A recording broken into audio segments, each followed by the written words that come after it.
Over naar een onderwerp die de gemeente inmiddels al een aantal weken in de ban houdt. We hebben het dan niet over de begroting of de nieuwe organisatie, maar over olieballengate, om het zo maar even te noemen. Nou ja, ik vond het wel zo toepasselijk. Hè? We hadden toen de olieballengate om het samen te nemen. Olieballen jaren ek bij is daar, dat is een traditie. En die mag wij in staan houden. En dan zeiden we, maak je een uitzondering daarop, gedoog dat, omdat eenmalig je kring de 4 te doen. Het belangrijkste van nu is betogen weer dat we zijn van oliebalbakkers jaren eigenlijk onder horeca. Dat vinden we. Daar gaan ze volle meer mee dan detailhandel. Nou ja, ze zeggen de orenfracties dat net. Sowieso, of in ieder geval de coalitiefracties dat net. Maar daar zit voor u het discussiepunt. Ik snap, er ben coalitieafspraken maken en daar mag die onthouden. Tegelijk is het zo dat gewoon een huwelijk grote meerderheid in deze gemeente zoiets had van laten we het gewoon doen, doe net zo moeilijk.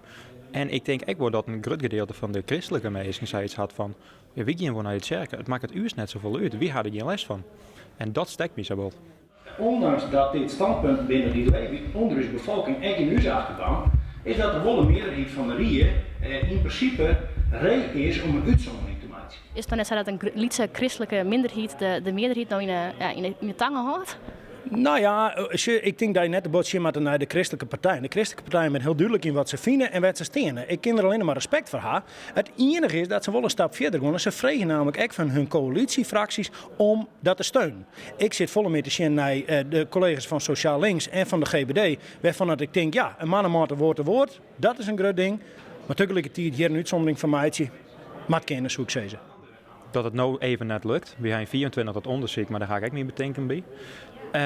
Uiteindelijk zullen we het toch verrooien. En het is misschien Joet net, het is misschien mooi net, misschien net een jaar. Maar uiteindelijk zullen we toch winnen, om zo maar te zeggen.